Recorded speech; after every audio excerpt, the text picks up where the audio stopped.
Oke, halo Sobat Kaze semuanya, selamat datang kembali di Silver Kaze Otaku Room. Dan Silver Kaze Otaku Room kali ini Kaze akan kembali membahas tentang Tonikaku Kawaii atau biasa disingkat Tonikawa. Jadi Tonikawa kali ini itu adalah episode ke-9, artinya sudah minggu ke-9 Kaze ngikutin anime dari Tonikawa. Di episode 9 kita sebenarnya sih kemarin tuh ya, waktu pas episode 8 itu Kaze pengen bilang sih di belakang banget itu ada spoiler tentang episode 9, dimana episode 9 ini menceritakan bahwa ketika si Tsukasa sama Nasa pulang dari rumah orang tuanya Nasa, itu apartemennya kebakar habis, tapi kan karena Kaze nggak mau ada spoiler gede-gedean gitu, jadi ya udah dimasukin ke episode 9 ini. Di episode 9 ini dia buka langsung pas kondisinya itu si Nasa dan Tsukasa ini sampai di apartemennya. Pokoknya sangat mengenaskan.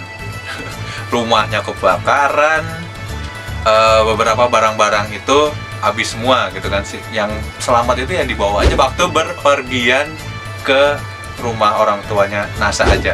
Untuk episode ini tuh Kaze mau langsung sharing aja beberapa poin-poin pentingnya.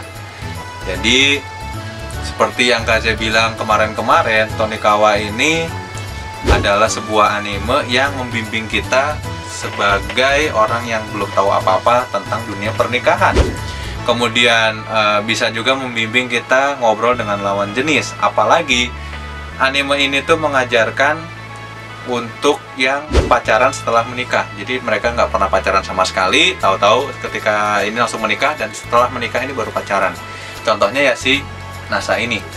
Jadi banyak yang menurut dia tuh tabu atau mungkin melanggar aturan atau kode etik menurut dia. Cuman kan kalau misalnya sudah menikah ya itu sebuah hal yang sah-sah saja gitu kan. Oke, kita akan mulai dulu dari yang paling awal. Jadi yang paling awal ini poin terpentingnya itu ada di si Nasanya. Kalau misalnya Sobat Kaze adalah seseorang yang baru menikah atau baru kenal dengan seorang wanita, atau mungkin ya mau dekat dengan wanita, poin pertama adalah kalian adalah seseorang yang harus paling mengerti situasi.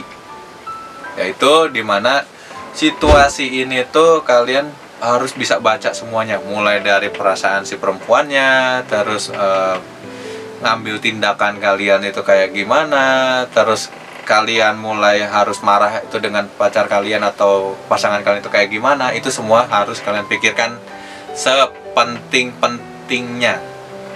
Soalnya cara mikir cowok dan cara mikir cewek itu beda banget. Di sini kelihatan di awal itu sampai si Tsukasa ini bilang kalau dia senang dengan si Nasa ini karena Nasa ini adalah orang yang teliti, terus pintar ngambil sikap, dan tahu apa aja yang dia kerjakan. Yaitu dimana ketika dia datang dan lihat rumahnya yang kebakaran, hal yang pertama dia tanyakan atau khawatirkan itu justru adalah pemilik apartemennya. Padahal udah tahu itu apartemen kan rusak, tapi dia mikirin orang lain dulu. Kedua, poin yang bikin si Tsukasa senang, hal terkecil. Kalau di Jepang itu menikah, yang kasih lihat dari Tonikawa ya, ini kan dikasih sebuah pohon kecil. Nah pohon ini tuh yang dia cari, karena detail ini mengingatkan kalau mereka ini sudah menikah. Jadi si pohon ini akan makin besar, terus dirawat sama-sama. Dan menurut Kaze, si Nasa ini lebih mementingkan hal yang seperti itu. Intinya dia tidak memerlukan uang, tapi sesuatu yang harus dipupuk habis-habisan itu ya hubungan dia dengan si Tsukasa. Itu yang Kaze tangkap. Ketiga, si Nasa ini sudah sangat paham apa saja yang akan dia ambil ketika rumahnya ini kebakaran. Dia udah bilang tahu cara ngambil asuransi, tahu cara ngeklaimnya. Dan ini membuat si Tsukasa tuh tenang gitu ada di sisi si Nasa, dimana semua sudah dipersiapkan dengan matang dan tahu apa aja yang akan dilakukan setelahnya.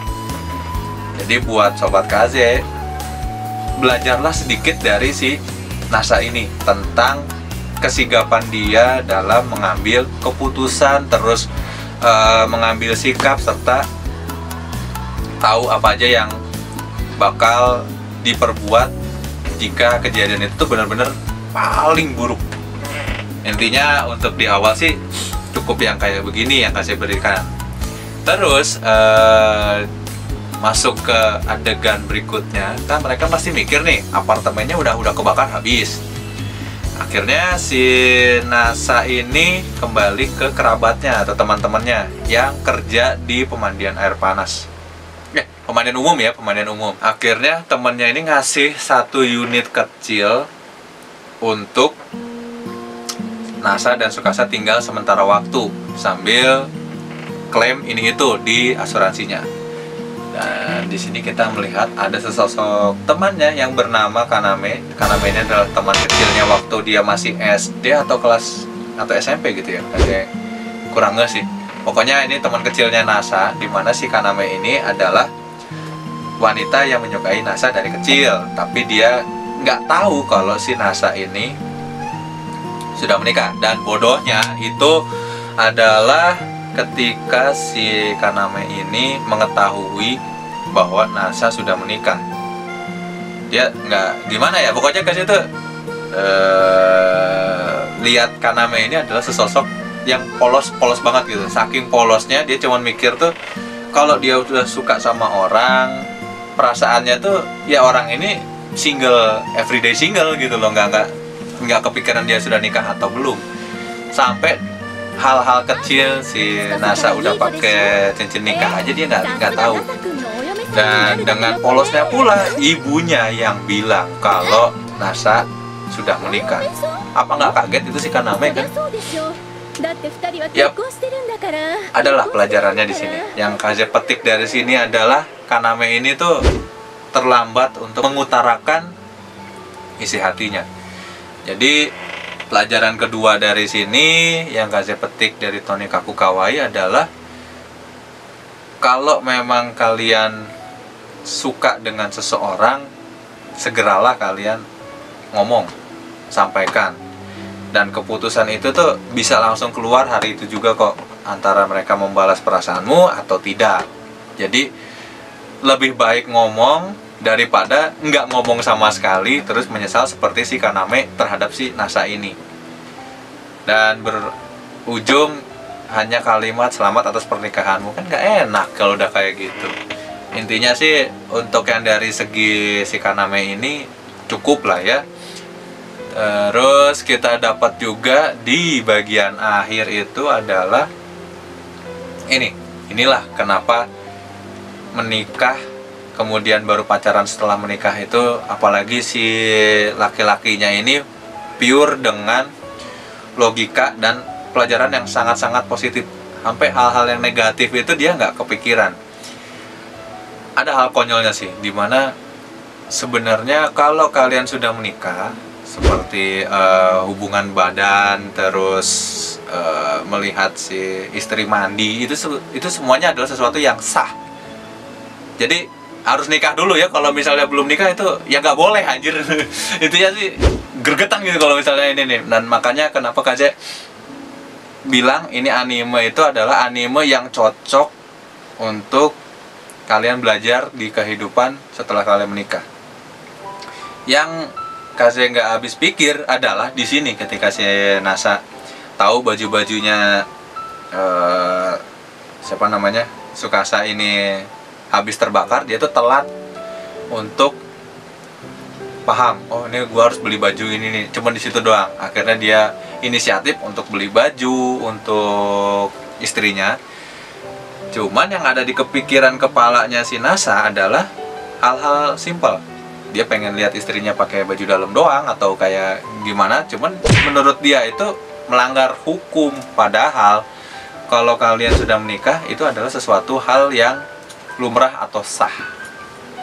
Intinya sih 3 pelajaran yang Kaze petik dalam Tonikawa atau Tonikaku Kawaii itu terangkum cukup jelas di episode ke-9 ini. Mulai dari kesigapan seorang laki-laki, terus Yang kedua itu Kaze udah dapet.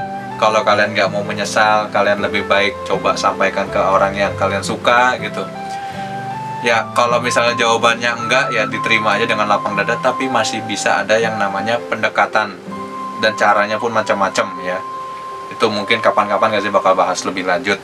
Terus untuk yang ketiga ini, ya hal-hal yang tabu atau yang negatif atau yang mungkin sedikit ecchi dan mesum gitu, itu kalian sah dilakukan jika sudah menikah.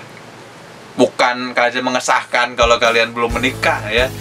Jangan sampai nanti itu karena gara-gara nonton kontennya si KJ itu sah gitu. Nonton yang benar makanya. Intinya untuk bahasan Tonikawa mungkin segini dulu, dan kita akan tutup semuanya sampai beres. Oke, kalau gitu bahasan KJ di Tonikaku Kawaii atau Tonikawa yang episode ke-9 ini mungkin segitu dulu lah ya. Jadi kalau misalnya Sobat KJ punya pertanyaan seperti biasa, kalian tinggalkan di bawah kolom komentar pertanyaan kalian seputar Tonikaku Kawaii. Terus kalau misalnya lagi ada bahasan Otaku Room, kalian mau nanya selain anime yang lagi dibahas kali ini, kalian boleh tinggalkan di bawah kolom komentar.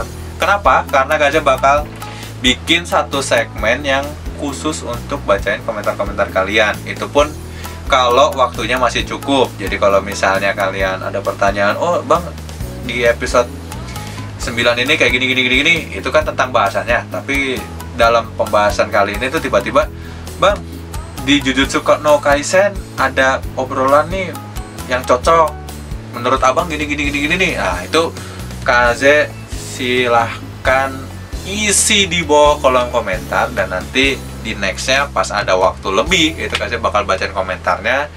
Terus kita bakal sharing bareng-bareng tentang anime tersebut ya kan.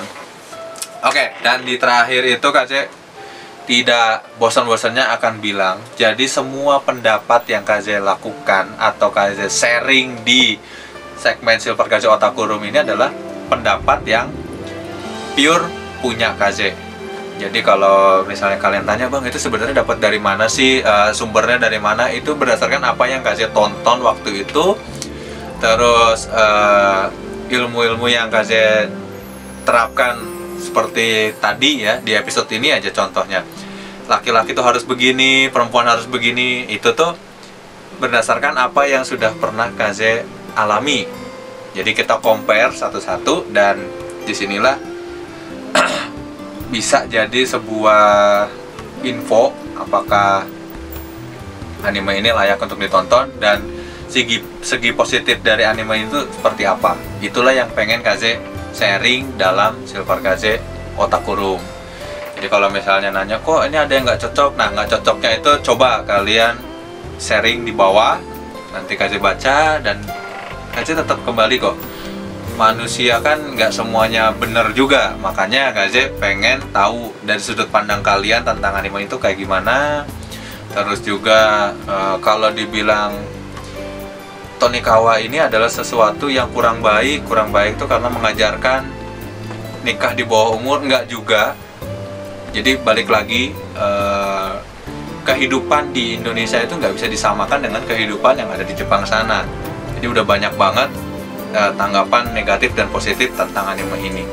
Positifnya juga Kaze udah sering sampaikan seperti ini. Jadi tolonglah mengambil kesimpulan terhadap sebuah anime itu nggak langsung dijudge yang jelek-jeleknya aja. Minimal ditonton dulu benar-benar, kita tahu dulu alur ceritanya seperti apa. Kalau memang udah jelek ya jelek banget itu. Contohnya Boku no Pico itu udah jelek banget itu. Udah pasti sangat jelek sekali. Ya iyalah, orang cinta sesama jenis lo nonton.